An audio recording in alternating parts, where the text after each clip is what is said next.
Hi, we're back. It's Bree. Welcome back to Be Bread Games, or Beal Bread, or no, that's it. I think this would only show up on two places. Anyway, we're back with part 2 of Under Your Moon. I'm not sure if this is going to be the last part or not, because I don't remember how long the game is really. But that's okay. That's what's good about having a bad memory when you play stuff. You can play it again and again without consequences. But yeah, let's get back into it. Last episode, we were just getting introduced to ourselves, the MC, the apocalyptic world, and then somebody appeared in our house and then disappeared, and along with something that they broke, or made us break, I guess. Yeah. And now we're thinking about it again. I don't know. The first night of the waning gibbous moon, you sit on your couch, several journals piled in your lap. You spent most of the evening reading snippets from them, refreshing your memory of the first people you lost in the cataclysm. In particular, you think of your best friend Anna. When the cataclysm began, Anna took it quite seriously. She didn't lose anyone herself during the first wave, but she told you of the screams that had come from her neighbor's apartment that night when their child, no more than 7 years old, disappeared. Anna had suggested a simple check-in system. Each night, you would text each other the word safe, once after the moon had fully risen in the sky, and another first thing in the morning. It made Anna feel safe, so you did it, but each check-in would pull in the same amount of doubt.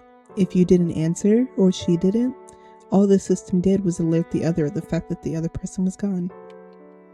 It didn't make you feel safer at all. Anna had checked in during the night, after the moon was high on the overcast and you'd gone to sleep. In the morning, you texted her your check-in and waited for her response. Aha, I skipped. It was almost always within a few minutes. But it never came.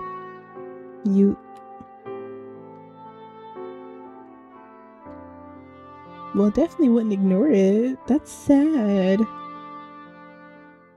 I think we would go just to check. Like, sure, but maybe.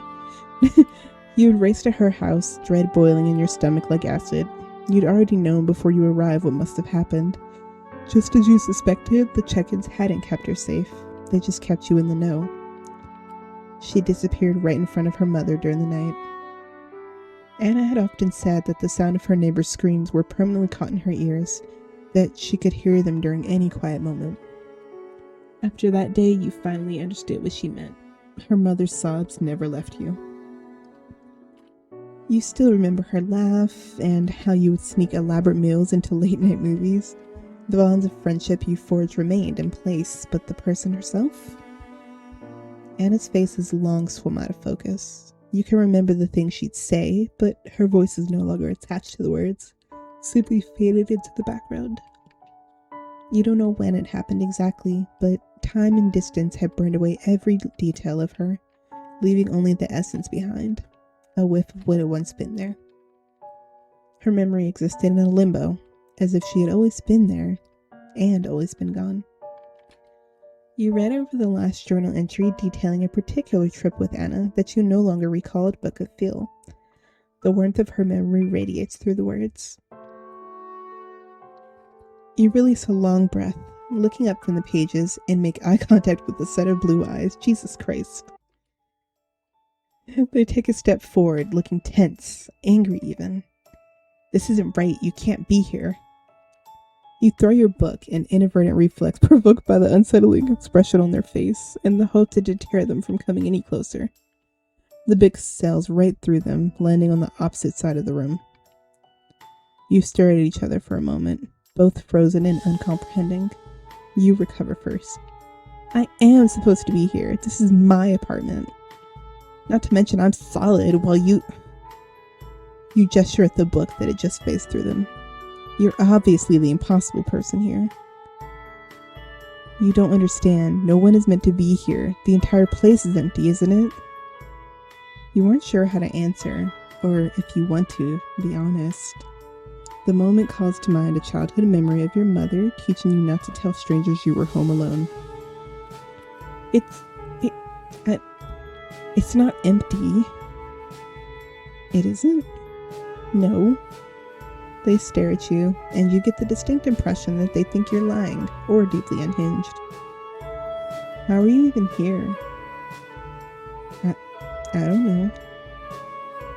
Now you're the one who stares in disbelief. You don't know, but you're the one who... It's not that simple. So you do know what's happening? They pause, and you sense a deception in their hesitation.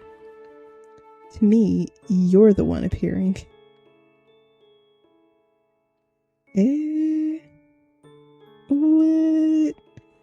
What do you actually see then when this happens? I see an apartment. It's all one room, really. There's a bookcase and a bed, a couch and a coffee table. There's a table by the door with a bowl in it for keys. There's a vase on the table too. A small kitchen, picture frames on the walls. They trail off, looking away for a moment before returning their gaze to you, expression unreadable. What's your name? Jesus.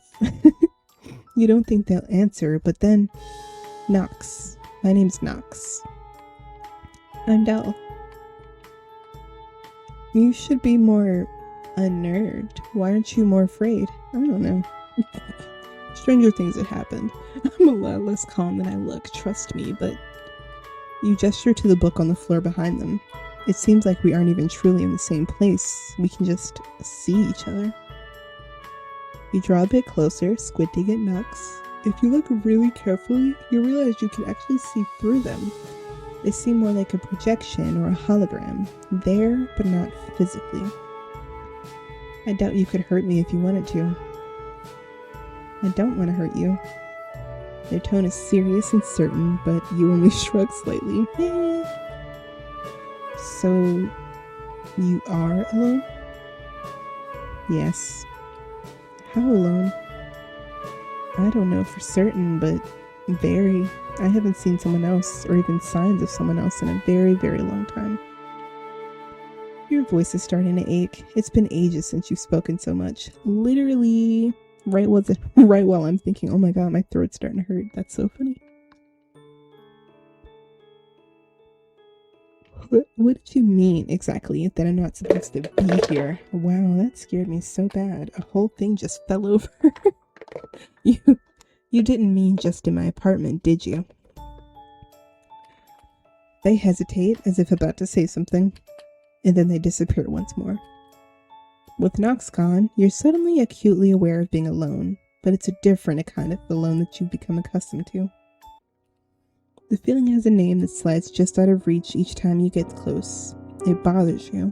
You genuinely consider putting up bales or traps of some kind to protect against intruders, but the urge is irrational. Even if Knox returns, you're confident they can't actually touch you. You get ready for bed, but rather than plunging yourself into darkness, you pull out one of your few battery-powered lanterns. They're a limited resource you have hardly dared to use, but tonight the dark has teeth. You wake to the acute sensation of a presence in the room with you. You try to open your eyes, but you can't. It's a fact that fuels panic in your gut, but some odd instinct keeps you still and quiet in bed. A moment later, you feel it. A humid, warm puff of air against your face. And then another. Breathing. It's damp and bears an odd, vaguely unpleasant odor. Not quite foul, but extremely other. You remain entirely still, feeling without other options, and terrified of drawing attention to the fact that you're awake. Could this be a figment of your mind? A dream brought to life by your imagination? The moisture beating on your skin suggests otherwise. That's gross. After far too long of being still and breathing as shallowly as possible, the sensation passes and the breaths withdraw. You can tell you could open your eyes again if you wanted to, but you don't dare just yet. You wait, still and eyes closed, for several long minutes. Only when you truly cannot stand it anymore do you open your eyes. It's dark. The lantern is off and knocked to the ground. When you pick it up and test it, you find that it's not off, it's broken, far beyond repair. Back to candles. Third quarter.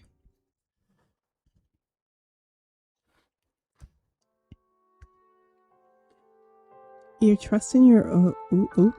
God. Your trust in your own mind is wavering. Reality no longer feels objective. Your hold on it worsened from not seeing Knox for weeks. In the quieter moments, you analyze your conversation with them, searching for signs that it never happened, that it was all a grand production put on by the lowliest parts of your mind. You need a hobby, something to entertain your mind.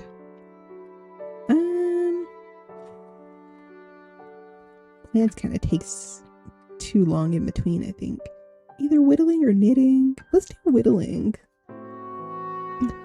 Whittling seems like an easy enough hobby. Knives are in short in supply, wood even less so. And while you never learn the proper techniques, it feels close enough to sculpting that you suspect you can make your own approach with relative success. You start with some random thick sticks you find on the road, already dried out. In fact, you collect any wood potentially big enough to whittle. You pull out your father's pocket knife, smiling softly as you run your thumb over his initials carved into the handle. In your third attempt to make a spoon from a short, dried-out branch, the blade snaps. Oop! It shouldn't be as devastating as it is. It's just an object. You're not even sure if he used it, although you can almost picture it clipped to his belt in a very dad-like way.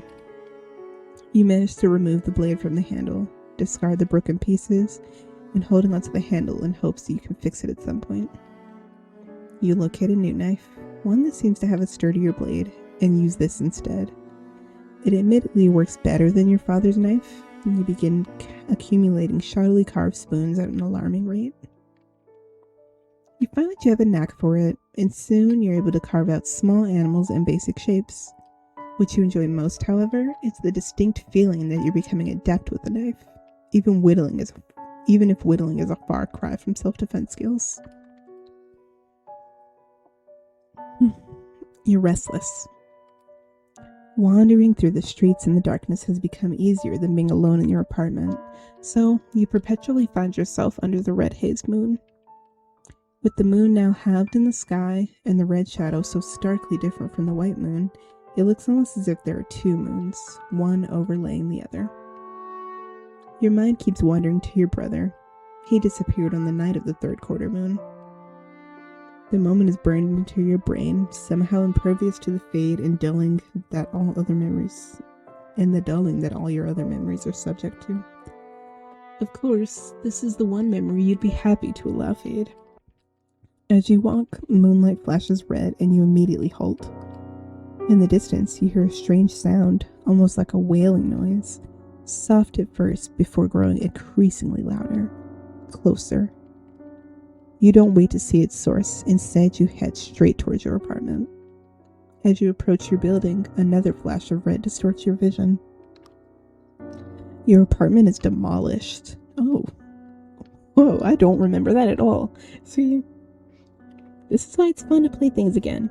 As you stare in horror at the destruction, you take a step back, as if retreating from this red-washed world. But when you blink, it's back to normal. Whether it's all a blessing or a curse, you waste no time pondering. You rush inside, praying that it's your safe haven that will greet you. Upon entering, not only do you find your safe haven, you find Knox. They look distressed somehow, but you can't quite identify what facial expression they're making. You're still here. Was I supposed to go somewhere? No, but it's still strange.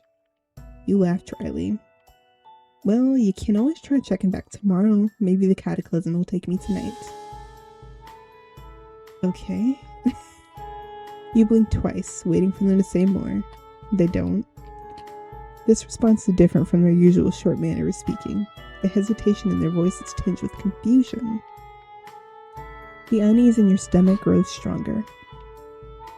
Do you know what I'm talking about? Should I? It's all the confirmation you want or need. You were right, you're not from this world. We covered this at our last meeting. Only partly. You left before you could give a full explanation. Is that normal in your world, to blindside people with this ridiculous statements and then abandon them for weeks? Oh, Dal sounds bitter. Weeks? Have so many moons already passed in your world? Nox glances at your window, or likely the moon framed by the window, before returning their gaze to you. Your moon has hardly changed since I last saw you. Are your moon cycles longer than ours then? It wasn't my intention to blindside or abandon you. Their cold blue eyes take you in, and it feels like they're truly looking at you for the first time ever. My apologies. As for leaving, I don't do it of my own. They stop, and you recognize it as their typical infuriating manner of hiding things. At any rate, does this mean you believe me now, that we're from different worlds? There's not a person from any world who wouldn't know about the cataclysm. From my world. You keep using that phrase as if it means something to me. You bristle at the dismissive way they speak, at the distant way they talk about the single event that shattered your world. You want to tell them that it took everyone away from you, and that it tore your reality apart just to stitch it back together in a twisted, cruel tapestry. That even now it still holds you hostage by forcing you to live day after day in this empty wasteland. But you can't bring yourself to say any of that. You've never said any of these worlds out loud to anyone. You've never had the luxury to. And now that you have your chance, you're not sure you have the strength to utter them. The cataclysm was a worldwide event, a tragedy of epic proportions. Is that what happened to everyone? How did you avoid it? I don't know. I mean, it could still happen.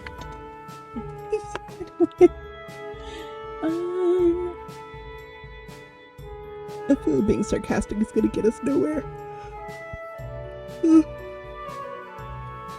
I kind of want to be pessimistic. It could still happen. I don't know what I did to avoid it. It could still happen at any time. Well, not any time. It seems to happen on the first night of the changing moon phases. So I suppose technically it could happen anytime tonight. It just never has. What phase is your moon in right now? It's the last quarter moon? Nox's face is visibly puzzled for a moment, and you realize that if they're on a different world, they probably have different names for their moons. It's when you can only see the left half of the moon and the rest is in shadow. Interesting. Do you call it something else? Oh, yes. Why did you want to know the moon phase? Curiosity. You don't buy it. You're not sure why, but you're entirely sure there's more to it than that. Yeah. Well, what moon phase is your moon? The name would be meaningless to you, but it's when you can view the right half of the moon. Our moons are opposites. This means something. You know it does. Your brain tingles at the recognition, but what it can mean is beyond you. In the distance, you hear a sound, a wailing that hums through the city and seems to have no specific source. It penetrates the walls of the building, ringing so loudly you think you left your windows open. Can you hear that? Hear what? That's enough confirmation for you, and you step towards the window to see if you can identify the source of the sound. Your hand traces over the glass as the wailing rings in your ears, an unwanted memory, like many of the things that arise on this anniversary of your brother's disappearance, resurfaces. I got a phone call and it ruined my flow. You're back with your parents, watching helplessly as they sob over your brother's disappearance. Even back then, you knew this memory was one that would haunt you forever. You begin to tremble. Dal. Then you're back in your apartment, your safe haven, and Nox is behind you, brows drawn down as they observe you. And suddenly, as the sound had come, it's gone again. I feel like I'm losing it, truly. It's possible, but at the very least, I'm pretty sure my presence is real. Well, thank you, Nox. It's your turn to try not to laugh at some uncomfortable joke. Who's Reed? The question startles you, and you find yourself frowning at them. Where'd you hear that name? Knox gestures towards a book on the table, whose cover displays read. You didn't try to read it, did you? Knox swiped their hand down through the book, demonstrating what you both knew, but your brains somehow refused to grasp. They can't touch anything here. Not the books, not the furniture, not you. So, who is he?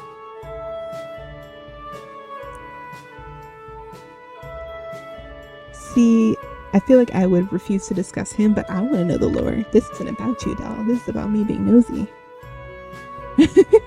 Reed was my brother, which I figured, but I want to know more. You still smile reflexively at his memory, years of fondness overpowering Grief's downward pull on the corner of your mouth. He was older than me, not by much, but enough. Grief wins its tug of war and you feel your smile collapse. He disappeared on the night of the third quarter moon, right in front of me. It was the first time I actually saw it happen. We started calling it a glitch because that's what it looked like. He sort of just flickered out of existence. He was here, and then he just wasn't. My parents and I kept staring at the space he'd been standing, waiting for him to reappear, but he never did. The odd thing is that it really feels like, looking back, he knew it was going to happen. Maybe he felt it coming. He was weird the whole day, nostalgic and sad. It wasn't like him at all. Oh, see, I'm glad I did this. That's good lore. That's good to know. That's good to know. He spent the whole day with me and my parents. I'm pretty sure he called our sister at least 3 different times to talk. You avert your eyes for a moment, waiting for the tightness in your throat to pass. If he did know, then at least he seemed able to leave on his own terms. Yeah, right. It was a surprisingly comforting thought, and you cracked a smile in Knox's direction. As you watch their hands phase through the journal, the uncomfortable feeling creeps through you again. Perhaps it's because their holographic presence reminds you of people glitching out of existence. Perhaps you sorely wish they were solid so you could remember what it was like to truly be next to someone. You know focusing on either of those thoughts will only torture you, so you anchor yourself with thoughts of your brother's journal. I try to think of him often, and that journal is just full of details of him. I was probably obsessively thorough. Capturing details of him helped you remember your father, whose memories had gotten painfully foggy over the past several moons. As a result, you're fairly certain you remember Reed out of the best of anyone, save maybe your mother. Does it help remembering him? The question throws you off. It isn't one you've considered before, so you pause before answering. Not always, honestly. Sometimes it feels like it'd be easier to forget. But even still, I'd rather remember. What do you try to remember? You smile a little, a few specifics floating to the surface. He liked to walk late at night, just like me. I don't know which of us started it, but we'd meet up and wander through the city at night. He loved plants and going to parties and just observing people. He was good at making people feel comfortable. Thank you for telling me. You don't get to finish your question. They're gone. And I'm gonna end it here. So yeah, it looks like this will maybe be 3 or 4 parts. I don't know exactly. I'm just not even gonna, you know what? Don't listen to me. There's no definites in this world. Everything just happens, right? Thank you for watching this episode of Under Your Moon. I hope you enjoyed. Please like, comment, subscribe, share, and I'll see you in the next one. Have a great day. Bye.